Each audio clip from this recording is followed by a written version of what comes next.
we go. It is the way. This is the way. Here, all done. Get the yawns out. Get the fuzzies off. Oh, how it is your coffee. Ooh, coffee, yeah. New backdrop. Who dis? New backdrop. Just for this. Just for this. Just for this and for a few other videos. And a few other videos. Because we already had it set up. Changing it up. Changing it up. We Throwing like you a keeping you guys curveball. on your toes, you know?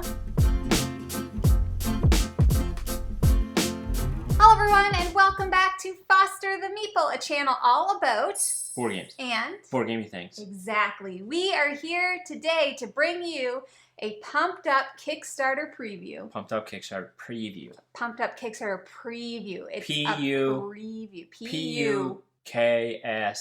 Pukes. P. Pucks. Pucks P. Pucks.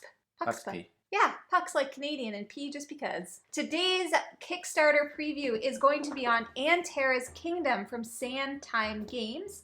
This game was sent to us to cover from Sandtime Games, so thank you to Sandtime Games for sending this game to us. We're going to be giving you guys an overview of Antares Kingdom today, which is going to include just a little bit about the game and a general overview on how to play. Antares Kingdom is going to be coming to Kickstarter, so keep your eyes peeled for that. All of the information linked in the description, as per usual. Ouch, I scratched myself. Let's start off with a little bit of an overview about the theme. You are one of 12 factions vying to become Serpens Champion, a title awarded by an elusive dynasty that controls vast wealth and knowledge. Build your kingdom through an epic timeline of 3 in-game decades. Players will experience opportunity, warfare, and prosperity in the land of pristine mountains.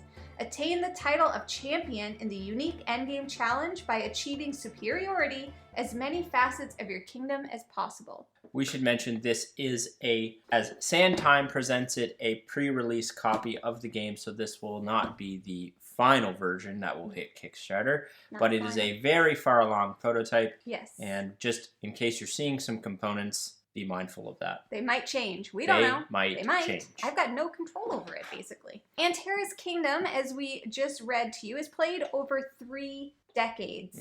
The aim of the game is to be the player with the most true marks by the end. Yep. But how the heck do you get there? Don't know. That's a great question. I'm going to tell you, okay? Tell me. Here we go. Antares Kingdom is by nature a set collection game. That is kind of the main mechanic of this game. It is played over 3 decades. Each decade is 10 years, believe it or not. And math. Within each decade, you are going to be playing 10 rounds. Each round is broken down into a few different steps. And a round is a year. And a round is a year. You go around a year, and then you go around another year. 10 years? 10 decades. 1 decade. 1 decade. So at the beginning of each round, you are setting out your decade in front of you as part of your setup. Each player, before the game starts, is going to be choosing a heraldry, and this is the family that you are a part of during the game. So there's a whole bunch to pick from. You're going to shuffle them, give each player 2, and then they pick which player they want to be. They are a bit asymmetrical in abilities, which allow you to break game rules a little bit, to give you a little advantage in one way or another over your opponent. Some of them are better during battle, some of them are better at getting more money, some of them are just better in general at getting stuff. Each player is also going to have a kingdom in front of them with their kingdom board. So the kingdom board is how you're going to track the progression of your buildings as well as the kingdom that you're going to build out in the game. Excellent, Vanna White. Very good. At the beginning, you are also going to be given a position. We are definitely all starting out as peasants, which is a bit of a bummer. Then it's going to let you know your hand limit size, as well as how much it costs for you to rank up. Because throughout the game, you're going to be ranking up. You're going to be going from a peasant, possibly even to a king or queen. You don't want to be a peasant your whole life. No. You gotta grow. Or maybe you want to be a trade master. Maybe you're not in for that noble life. And you're like, you know, I'm just gonna be a simple merchant. Maybe. Get a little coin. Get a little coin. But I'm not gonna do a little dance. I'm not gonna get involved with the shenanigans of the nobility. Who wants to do that? So at the start of the game, everyone's a peasant, and it is what it is. Commoner peasant. Classic commoner Classic. peasant. Coming of age story. A real coming of age story. That's Antares Kingdom. When we actually jump into the first decade or the first turn, you're going to play throughout the decade, so it's 10 turns in total, and each round or each turn consists of 4 steps. During your turn, you are first going to start with the progression step. So as you are playing out endeavor cards from your hand, which are the cards that you get at the beginning of the game, in order to play out those cards, you actually have to build them first.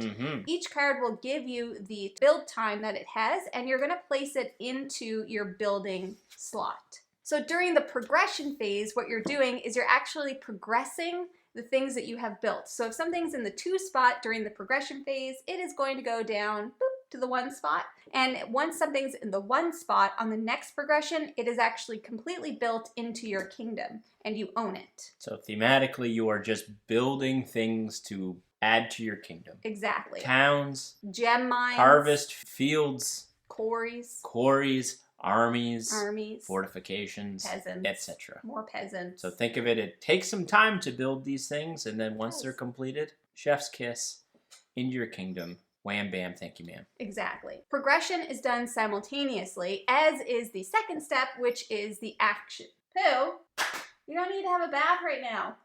If you hear a little jingle bells, because the cat decided to have a bath right now. So the second step of the round is the action phase. And in the action phase, each player can take 2 actions and free actions. The actions that you are able to take during your turn are build. So you can actually build one of the endeavor cards that's in your hand, as we've already talked about. For building, you just put your card from your hand in the build spot according to its build time. As an example, a town has a 2 build time. That goes into the 2 build spot on your board. Very simple. It takes 2 years to build a town. 2 years. Seems like either a long time or not enough time. The next action you could do is to draw 2 endeavor cards. So endeavor cards are what you need in order to build things in your kingdom, in order to make sets, in order to score points. So endeavor cards are very important. If you run out of them, you might want to draw some more. Another action is to rank up, and that is what we were talking about before, when you just decide you don't want to be a peasant anymore. Right? So for ranking up, you pay the cost that is listed on your current card. For a peasant, you have to pay $6 in order to rank up to an esquire. Esquire. Yes, and then from there, you can either go up to Trade Master, or you can decide to go the noble route. When you do end up getting to the noble side of things, instead of paying money to rank up, you actually have to rank up via combat. The next action that you could take is to foresee the future. It allows you to look at the upcoming 3 years, because as Jamie mentioned, each year there's an event associated with it, and you'd flip that and then do the thing it says to do. So whether it's warfare or harvest season, etc., etc. That allows you to look at the upcoming 3 years so that you know what's coming up, so that you can plan accordingly. We mentioned there's also free actions. So you can buy an endeavor card for a coin. You can expedite, which means moving your buildings along the progression track. Buy 1 for a coin. You can exchange, discard 2 cards from your hand, pick up a new one. You can buy a dominion for 10 coins, and a dominion are these fancy little guys right here. Dominions are endgame triggers. It has a ability wherein when it's in your kingdom, it provides a defense. So it has a 1 shield on it. The main benefit of Dominion cards is at the end of the game, you will be able to utilize it to move up one of the true mark tracks, which are the way to determine victory. There's some strategy at the end of the game to play a Dominion card on a track that maybe you thought or think you can win or move up stuff. Indeed. So that is the action phase, and both progression and action are all done simultaneously, so it goes very fast. Boom, boom, boom, boom, boom. Then you have to choose your stance. So as you go through each of the 10 years of the decade, a year card is going to be flipped up, and that year card is either going to show something maybe good, or maybe a warfare, which is not so good, or maybe a curse or something like that. So during the choose your stance phase, at the same time, you and whoever else you're playing with need to choose a stance of either income or defense. If you choose income, then you're going to gain a coin during the year. But if one of the year events comes up and it might be a warfare, defense is what you really want. If a warfare event comes up during one of the years, your kingdom is being attacked. In every one of those instances, there's what's called first casualties. So if you don't have that defense up, you will need to discard something from your kingdom. So it is kind of a push and pull and a little bit of a risk because you know there's only so many warfare cards that could come up in a year, but you have no idea when they're going to come up unless you foresaw the future. So after you choose a stance, you reveal the year event card and then you just follow the instructions. So like I said before, it could be a positive. You might be able to harvest your grain fields in extra time or progress something or sell something from your hand for more money. Then the second part is the harvest. So for each harvest, you gain a coin. And then after the year event, you flip your card back over and you continue on. And you do that for 10 rounds. And then you go through that process 3 times and then the game is over. So at the end of the game, what you're going to do then is check on your true mark counter to see who has the most or the highest true marks, and whoever has the most at the end wins. Overall, Antares Kingdom is a relatively quick game to play. I would say that it is probably light to mid-weight. It does play between 1 and 5 players. It is optimal in that 4 to 5 player mark according to the publisher. However, we've played it at 2 players exclusively. And haven't had any issues with it there. No. There is very, very limited interaction in this game. Definitely. This is essentially a very independent game. You are both working on your own kingdoms. There is nothing that I could do to affect Jeff, and there is nothing that he can do to affect me. Yep. It is competitive in that you are trying to maybe like look over to be like, well, Jeff has built a ton of these things, but none of these, so I'm gonna try and be the best at these types of things. So there's a little give and take there, but it is very, very low interaction. So low that it's 0. So low that you might say it's 0. If you are specifically looking for something that's high interaction, this might not be right for you. But if you like that solo puzzly kind of game, this could be it. So overall, Antares Kingdom is a kingdom building set collection independent game. So if you want to beat up your opponent, you're just going to have to smack them from across the table. They've just added a really neat theme around it.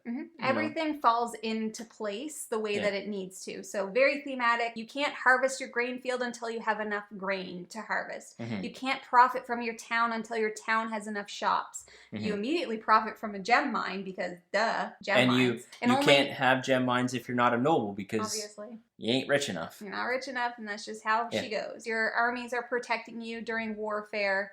You can send your armies out back into battle as a conquesting army to come back to you to give you more gold because they won.